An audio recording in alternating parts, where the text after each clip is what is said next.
સલાબતપુરા વિસ્તારમાં ગોવંશ હત્યાની ગોમાંસની હેરાફેરી સામે પોલીસની મોટી કાર્યવાહી સામે આવી છે। સુરત શહેર પોલીસના સલાબતપુરા પોલીસ મથકે બાતમીના આધારે વોચ ગોઠવીને એક ટેમ્પો અટકાવીને તેમાંથી 1658 કિલો ગોમાંસ ઝડપ્યો હતો। આ સાથે 5 ઇસમોની ધરપકડ કરીને કુલ ₹5.6 લાખના મુદ્દામાલ સાથે કાયદેસરની કાર્યવાહી હાથ ધરવામાં આવી।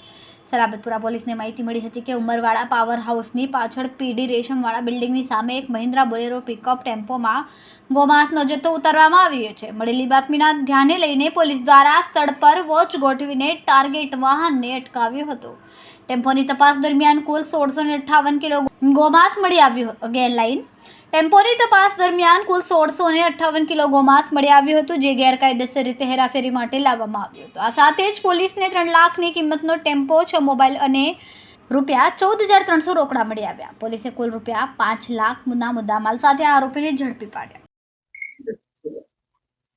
સલાબતપુરા પોલીસને ઇન્ફોર્મેશન મળી હતી કે ઉમરવાડા પાસે ગૌમાંસનો જથ્થો લઈ અને એક ટેમ્પો આવનાર છે, જે મહારાષ્ટ્ર પાસિંગનો છે।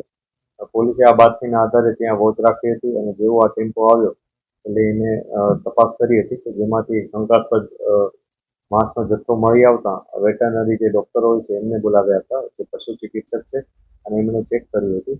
આ ઉપરાંત જે જથ્થાનું સેમ્પલ અમે એફએસએલમાં મોકલીને કન્ફર્મ કર્યું એ ગૌમાંસ જ હોવાનું કન્ફર્મ થતાં જે ત્યાંના આરોપીઓ હતા તેને પકડી અને કાયદેસરની કાર્યવાહી કરવામાં આવી છે। આ ગુનામાં અમે 5 આરોપીની ધરપકડ કરી છે। 5 આરોપીઓમાંથી રહેમાન ઉર્ફે વાગલે ઇસ્માઇલ શેખ, ઇમામ ઉર્ફે માંજરો શેખ, શહેબાજ શકીલ શેખ, મુખ્તાર જંગુ શેખ અને આસિફ ઇસ્માઇલ શેખ, આ 5 આરોપીઓ છે, જેમાંથી રહેમાન અને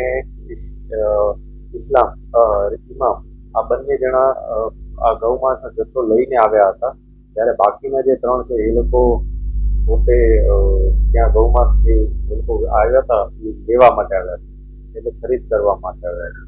આમાંથી જે પેલા 2 આરોપીઓ છે, ઇમામ અને રહેમાન, આ બંને અગાઉ પણ સલાબતપુરા અને અન્ય પોલીસ સ્ટેશન વિસ્તારમાં ગૌમાંસના આ પ્રકારના ગેરકાયદેસર વેચાણ બાબતના ગુનામાં સંડોવાયેલા હતા અને એ લોકો વિરુદ્ધ અગાઉ પણ આ પ્રકારનો ગુનો નોંધી કાયદેસરની કાર્યવાહી કરવામાં આવી હતી।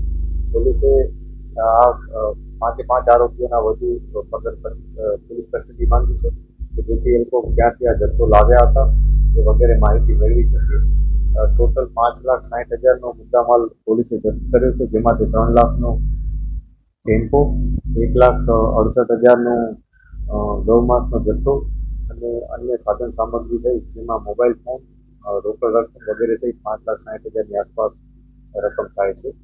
અને આમાંથી આ લોકો એવું જણાવ્યું કે અત્યારે પ્રાથમિક અમને માહિતી એવી મળી છે આલ્કો પાસેથી ઇન્ટ્રોગેશનમાં કે આલ્કો જહાંગીર નામના કોઈ વ્યક્તિ પાસેથી તમામ જથ્થો લાવેલો હતો, પરંતુ આ તમામ બાબતો અમને કન્ફર્મ કરી ગયા કે ખરેખર એ લોકો આવા કોઈ વ્યક્તિ પાસેથી લાવ્યા હતા, પોતે કોઈ જગ્યાએ આવી રીતના ગૌ હત્યા કરીને લાવ્યા છે અથવા પોતે કોઈ અન્ય જગ્યાએથી બારોબાર અન્ય વિસ્તારમાંથી માંસ લાવ્યા છે, એ બધું ફર્ધર ઇન્ટ્રોગેશનમાં કન્ફર્મ કરી શકીએ।